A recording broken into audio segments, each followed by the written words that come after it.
आज আমি বানালাম সম্পূর্ণ নতুন একটা রান্না। আমার আজকের রান্না মশলা ভেন্ডি বা পুরভরা ভেন্ডি। তো পুরভরা ভেন্ডিটা আমি কি করে বানালাম তোমরা আমাদের সাথে থাকো, পুরো ভিডিওটা স্কিপ না করে দেখতে থাকো। চলো, অনেক কথা বলে ফেলেছি, এবার ভিডিওটাকে শুরু করি।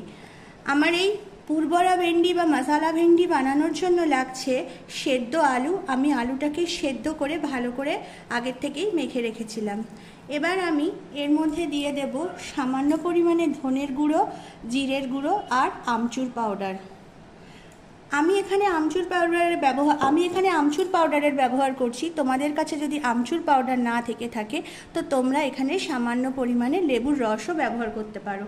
আমি এবার এর মধ্যে দিয়ে দিচ্ছি ভাজা মশলা, সামান্য পরিমাণে ভাজা মশলা,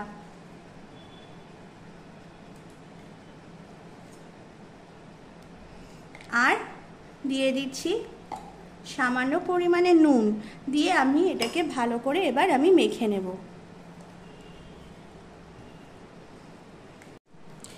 আমার এখানে কিন্তু সমস্ত মশলা দিয়ে আলুটাকে মেখে নেওয়া একদম কমপ্লিট। তোমরা দেখতেই পাচ্ছ মেখে নেওয়ার পর ঠিক এরকমভাবে হবে পুরটা। এইভাবে ঠিক মেখে নেওয়ার পর ঠিক পুরটা এইরকম হবে। এবার আমি একে একে ঢ্যাঁড়সগুলোকে কেটে ঠিক আমি এর ভেতর থেকে এর শ্বাসগুলোকে বার করে পরিষ্কার করে রেখেছিলাম। এবার আমি আস্তে আস্তে এর মধ্যে এর পুরগুলোকে একে একে ভরে দেব। তো দেখে নাও তোমরা আমি পুরটাকে কিভাবে এর মধ্যে ভর্তি করছি।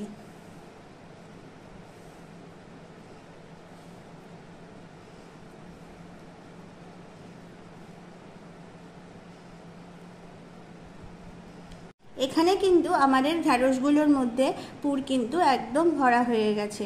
দেখতে পাচ্ছ ঠিক পুরগুলো ভরে নেওয়ার পর ভেন্ডিগুলো দেখতে এরকম হয়েছে। আমি এখানে একটা ননস্টিক ফ্রাইং প্যানে অল্প একটু সর্ষের তেল গরম করে নিয়েছি। এই ঢ্যাঁড়সটা ভাজার জন্য কিন্তু খুব একটা তেলের প্রয়োজন হবে না। কম তেলে আস্তে আস্তে আমি ঢ্যাঁড়সগুলোকে একটু ঢাকা দিয়ে ভালো করে এপিট ওপিট করে ভেজে নেব। এখানে তোমরা দেখতে পাচ্ছ আমি এখানে ঢ্যাঁড়সগুলো ভালো করে ভেজে তুলে রেখেছি। এবার আমি বানিয়ে নেব এবার এর গ্রেভিটা। এই গ্রেভিটা বানানোর জন্য আমি কড়াইতে দিয়ে দিচ্ছি খুব সামান্য পরিমাণে সর্ষের তেল। এবার আমি এর মধ্যে দিয়ে দিচ্ছি পেঁয়াজ কুচি। পেঁয়াজটাকে সামান্য পরিমাণে ভাজা ভাজা করে নেব, খুব একটা ডিপ ফ্রাই করার দরকার নেই।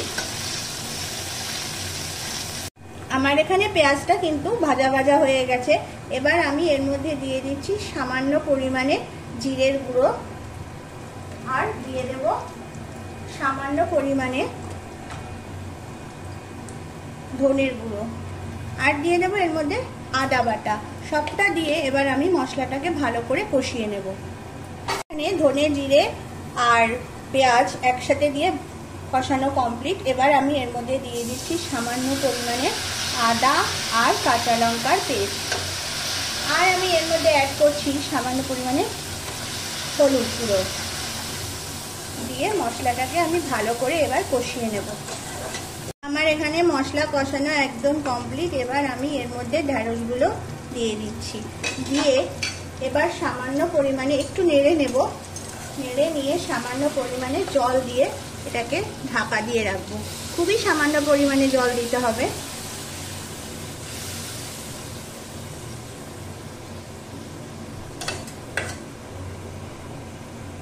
দিয়ে কিছুক্ষণ ঢাকা দিয়ে রাখলেই রেডি আমাদের আজকের রেসিপি মশলা ভেন্ডি বা পুরভরা ভেন্ডি। এখানে আমাদের একদম গরম গরম মশলা ভেন্ডি বা পুরভরা ভেন্ডি রেডি সার্ভ করার জন্য।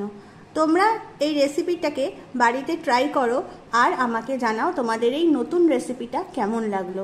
তোমরা ঢ্যাঁড়স বা ভেন্ডি তো অনেক রকমভাবেই খেয়েছো, এটাও একটু বাড়িতে ট্রাই করে দেখো তোমাদের কেমন লাগলো আমাকে জানাও। এই পর্যন্তই, আসবো নতুন আরেকটা ভিডিও নিয়ে।